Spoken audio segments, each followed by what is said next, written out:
Hi viewers, in this video I will show you how I replaced the rear strut assembly and how I preloaded the bushings on the lower control arm.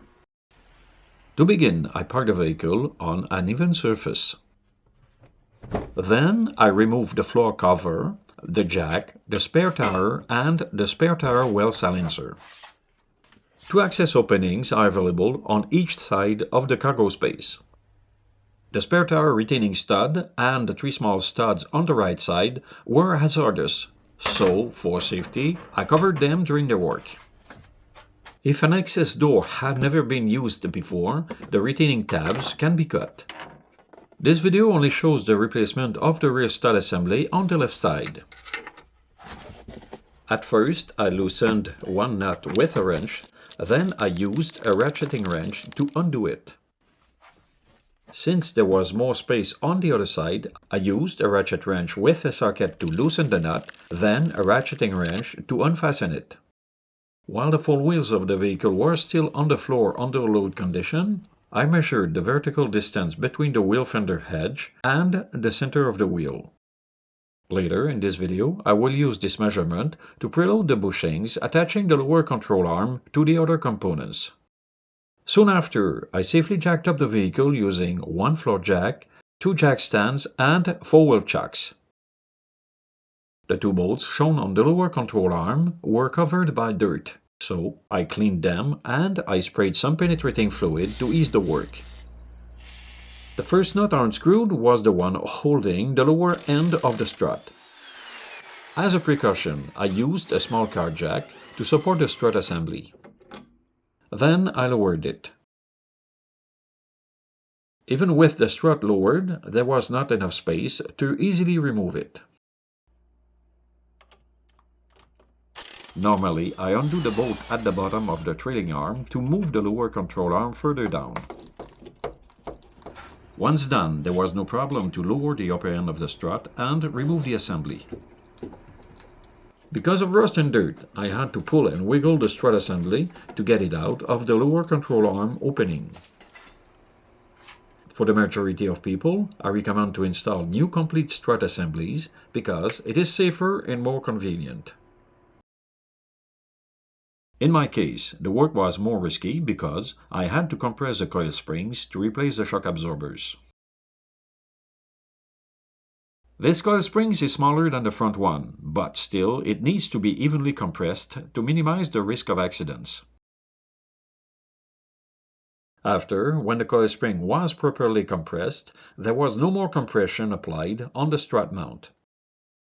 Then it was the moment to loosen the retaining nut with a wrench and undo it with a ratcheting wrench. After, I removed the strut mount components and the coil spring.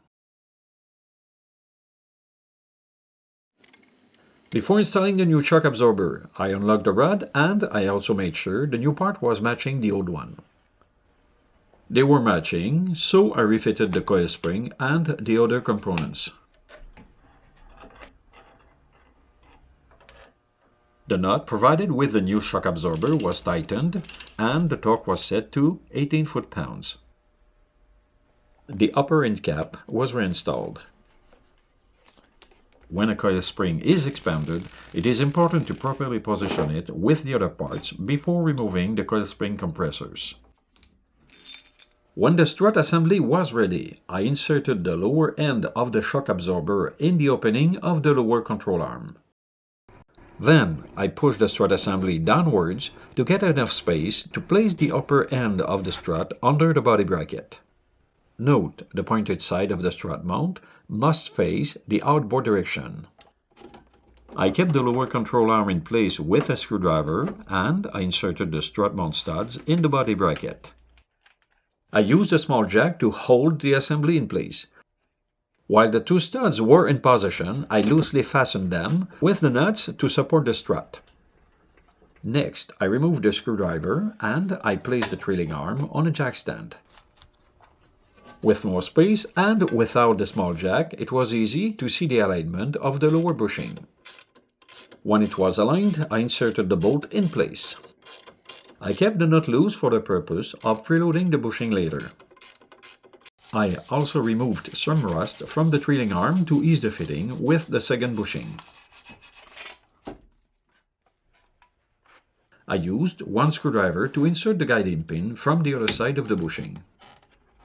Then, when the pin was in place, it was easy to align the bushing and insert the bolt. To complete the fitting, I used the socket extension to align and drive the bolt on the other side of the bushing. After, I jacked up the trailing arm to apply the bushing preload. I used the previous measurement taken earlier to adjust the space from the wheel fender edge to the center of the wheel. The trailing arm retaining bolt was tightened and the torque was set to 70 foot-pounds.